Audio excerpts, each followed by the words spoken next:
Mister A is thinking of buying shares at ₹500 each having face value of ₹100। जो mister A है वो सोच रहा है कि जो शेयर्स मैं खरीद लूँ जिनकी फेस वैल्यू कितनी है 100, उसको मैं कितने में खरीद दूँ, ₹500 दे करके खरीद लूँ।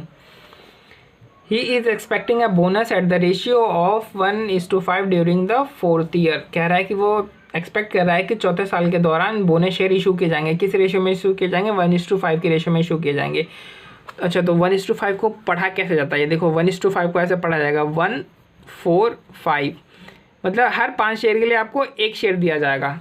ठीक है, तो अब ये कितने शेयर खरीद रहा है ये हमें पता नहीं है, तो एज्यूम करते हैं कि ये एक ही शेयर खरीद रहा है। तो अगर 5 शेयर के लिए एक शेयर दिया जा रहा है तो एक शेयर के लिए कितना बोनस इशू दिया जाएगा? आप इसको डिवाइड कर लो, कितना दिया जाएगा?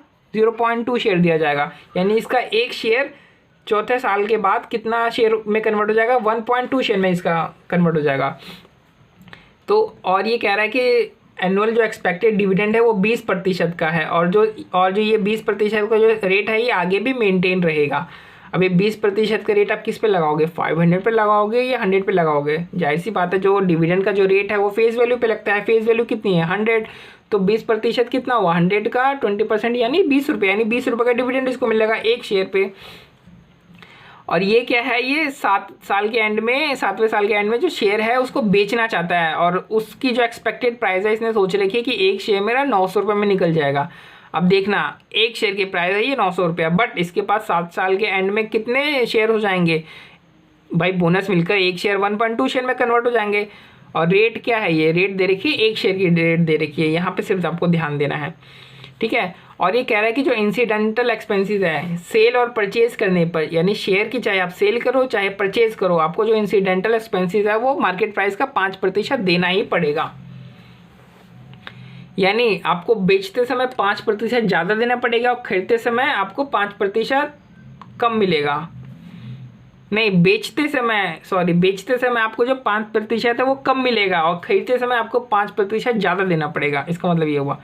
और जो कॉस्ट ऑफ इक्विटी है वो कितना है? 12% का है। अभी हमसे पूछ रहा है कि बताओ कि क्या ए को शेयर खरीदना चाहिए या नहीं खरीदना चाहिए। अगर खरीदना चाहिए तो कितने रुपए में, ज़्यादा से ज़्यादा कितना पे कर सकता है उस एक शेयर को खरीदने के लिए। और एज्यूम करना है कि कोई भी टैक्स नहीं है डिविडेंड इनकम के ऊपर और कैपिटल गेन के ऊपर, कोई किसी तरीके का कोई टैक्स नहीं है।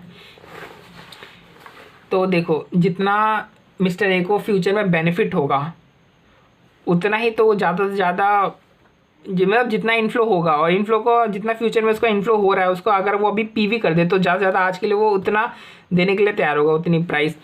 तो देखो, देखते हैं हम फ्यूचर में कितना इन्फ्लो होगा इसका, कितना इन्फ्लो इसको मिलेगा। देखो, एक शेयर के ऊपर ₹20 मिल रहा है, ठीक है, यानी 3 साल तक तो उसको ₹20 मिलेगा। लेकिन चौथे साल में क्या होगा? बोनस इश्यू मिल जाएगा, इसके कारण इसका एक शेयर कितने में कन्वर्ट हो जाएगा? 1.2 में कन्वर्ट हो जाएगा।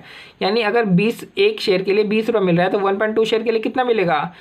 20 × 1.2 कर दो तो ₹24 मिलेंगे, है ना। तो ये पहले शुरू के 3 साल में डिविडेंड ₹20 की, फिर 4 साल की, फिर 4 साल की डिविडेंड ₹24 की हो जाएगी।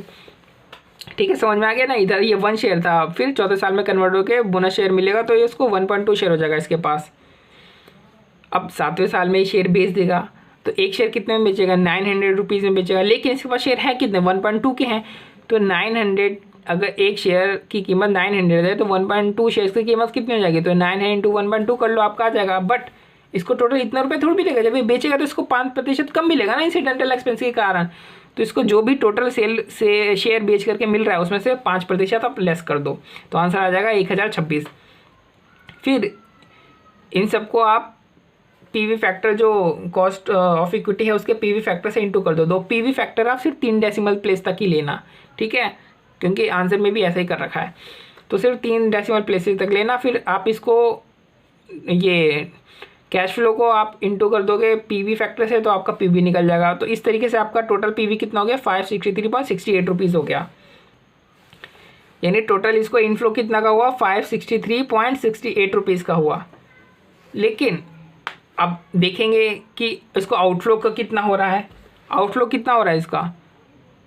₹500 का शेयर है, बताया ना शुरू के में ही कि ₹500 में शेयर को खरीदना चाहता है। बट शेयर जब ये खरीदेगा तो इसको इंसिडेंटल एक्सपेंसेस 5% का और पे करना पड़ेगा। यानी ₹500 के ऊपर 5% और पे करने पड़ेगा, यानी इसकी कॉस्ट ऑफ शेयर कितना हो जाएगी, 500 से बढ़ करके 525 रुपये हो जाएगी। तो इसको नेट गेन हो रहा है कि नेट लॉस हो रहा है, देखो नेट गेन इसको हुआ 563.68 का, सॉरी नेट गेन नहीं, नेट गेन हो रहा है ओनली 563.68 का, यानी इनफ्लो इतने का हुआ और आउटफ्लो इतने का हो रहा है, तो नेट गेन इसको हो रहा है 38.68 रुपीज़ का, यानी इसको गेन हो रहा है शेयर खरीदने से, यानी इसको शेयर बाय करना चाहिए।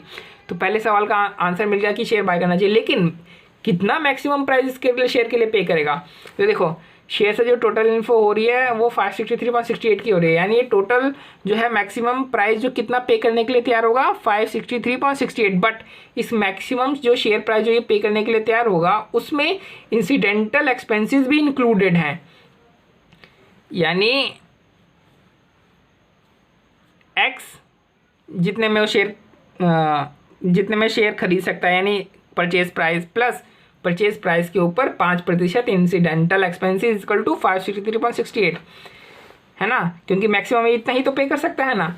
यानी ये मैक्सिमम अमाउंट जो ये पे कर सकता है उसके अंदर दो कंपोनेंट है, एक तो है शेयर की प्राइस यानी शेयर की कॉस्ट या परचेज प्राइस, और दूसरा इंसिडेंटल एक्सपेंसेस। तो अब शेयर की प्राइस निकाल लो, तो हमें तो पता नहीं था कि भाई शेयर की प्राइस परचेज प्राइस है कितनी, तो हमने शेयर की परचेज प्राइस को x माना और इंसिडेंटल एक्सपेंसिव कितना होगा x का 5% हो जाएगा, तो और मैक्सिमम कितना पे कर सकता है 563.68 रुपीज़ पे कर सकता है। तो ये हमारी इक्वेशन बन गई, आप सॉल्व कर लो तो x की वैल्यू 536.84 आ जाएगी, यानी मैक्सिमम में कितना दे सकता है 536.84 ही दे सकता है, क्योंकि इसको इनफ्लो कितना का हो रहा है टोटल 563.68 का हो रहा है। और अगर ये इतना देता है परचेज, अगर वो इतने में खरीदता है शेयर को और इसके ऊपर 5% देता है तो इनफ्लोस के साथ मैच कर जाएगा इसका, ठीक है। तो इसलिए जो मैक्सिमम परचेज प्राइस होगी वो उसकी 536.84 की होनी चाहिए।